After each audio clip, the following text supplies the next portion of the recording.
you don't expect him to get up there yesterday and say, oh, yeah, we're absolutely open for business here, and we would consider trading him if the right offer came our way. So what are you hearing from people you talk to around the league?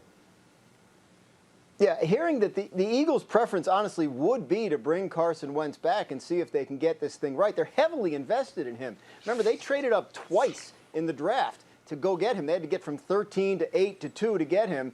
And then a couple years later, they're giving him a monster contract, a franchise quarterback contract that has them pretty well locked in to the point where if they did trade him, they would take a major dead money hit. So their preference would be to keep him. Obviously, the issue is if he wants out, and I'm inclined to believe Chris Mortensen's reporting, more than I believe what a general manager says. No offense to Howie, but I think if he wants out, he can make things difficult for them to get to the point where they have no choice. But you're right; they're not going to come out and say it. You don't want other teams to think you're desperate. You're not going to get anything in return if you do end up deciding you have to move him.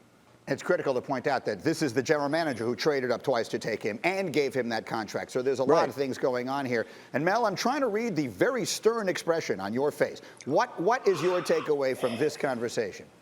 Well, I think the frame of mind that you send your team into the offseason with is critical. And I defended Doug Pederson, but I was sitting there the other night thinking, what are you doing? And I think the Jalen Hurts situation just is unbelievable, that you didn't allow him to go out and try to win that football game. Quarterbacks can struggle. How do they deal with adversity? How do they deal with a game where you should have been at 17-17? Why in the world at the end of the third quarter aren't you kicking a field goal on a 4th and goal from the 5? Tie the game up. Points are at a premium. Your quarterback, Alex Smith, on the other side, you think about him, you're getting after him. He can't move. You know it's a field goal game. That blew me away. But not have Hurts or Wentz available at the end. Who would ever have thought Nate Sudfeld was going to take the last snap moving into the offseason? That made no sense. But I think when you said it a month ago when you had me on, Greeny, I said this is Wentz's team. And I believe right now this is still Wentz's team. What else are you going to do? You're going to go move forward with Jalen Hurts when you didn't even leave him in the game in the final game? No. He's a creative accent piece to Carson Wentz. The money's not an issue. Hurts was a second-round pick. Wentz is paid big. If you want to say it's a competition, fine. I don't think it's a competition. This is Carson Wentz's team. Surround him with the right people, keep him healthy, and he will win. And Jalen Hurts will be there to maybe give defensive coordinators a lot to think about. But I'm all about Carson Wentz and the Philadelphia Eagles. I don't think you can trade him.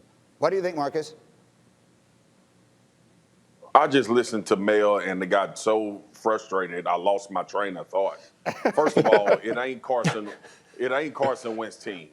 Right? Because Carson Wentz, for all intents and purposes, don't want to be there anymore. So it damn sure ain't his team.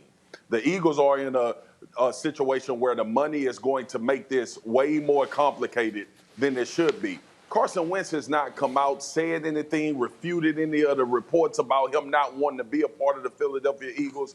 And, G, you know me. I said this with Aaron. With Dak Prescott. When you have a general... lost my mic. This is television in 2020 and now into 2021. Go ahead, Marcus. Keep going. We can hear you.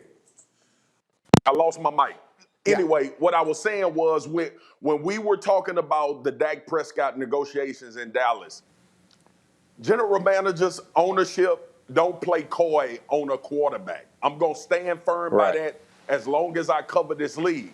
And the fact that Howie Roseman didn't say Carson Wentz is our future, he's going to be our quarterback, we're going to work this out and make sure Carson has everything he needs to have success in Philly, tells me everything I need to know about this situation. So I disagree with Mel. This ain't Carson Wentz's team no more because I didn't hear anybody in the decision-making process say Carson Wentz will be our guy. Let me get Jeff in on this. Jeff, what do you... Whose team is it? Yeah. Go ahead, Mel. Go ahead. No, I'd say whose team is. If it's Jalen Hurts' team, you keep him in the daggone game and let him right the ship and win the game and go have momentum going into the offseason. So if you believe it's Hurts is the guy, why do you pull him for Nate Sudfeld? That made no sense. So I'm with you on that. But you don't let a quarterback dictate who the team is. It's the organization says, Carson, you fix that. It isn't hard to fix a relationship. I mean, come on. It takes 10. I would give me 5 minutes with Carson Wentz, and he's our guy. You don't need 6 months. I mean, come on. Really? It's a relationship-building business, as all things are. Carson Wentz is the right quarterback. Jalen Hurts is all of a sudden franchise. Carson Wentz proved he was franchise. Jalen Hurts hasn't proven that. I'm not going to lie to you. I have a fever, and the only prescription is more Mel, as far as I'm concerned. Jeff, go. Oh, But okay, listen, go, Jay. Mel, listen. I think Wentz is a quarterback. He's just not a quarterback of the Eagles. Like what you're saying, I think he needs to go somewhere else. This is the second time he's been supplanted by his backup. They have a statue of his backup outside the stadium. Never mind that he played that year to get him in, right? Then they put up Nick Foles' statue outside the stadium. And then this year they end up going and putting Jalen Hurts in. And again, everybody goes, oh, man, he's the spark we needed. He's all these things. From Carson Wentz perspective, I think he's a starting quarterback. I think he goes somewhere else and has a great career, resurrects his career, all of those things. But he doesn't want to be there because he doesn't think they believe in him. That's the issue, right? Okay. What Howie Roseman, to Marcus Spears' point, Roseman could have cleared it all up, man. Hey, he is our guy. Jalen Hurts had a heck of a run. We really appreciate the effort, all those things. But ultimately, Carson Wentz, it's his job to lose. I run this team. Look, well-run organizations have one voice. We got a whole lot of voices. We got Pederson, we got Roseman, we got Wentz. Too many voices coming out. We got to have one if we have any hope of turning this thing around.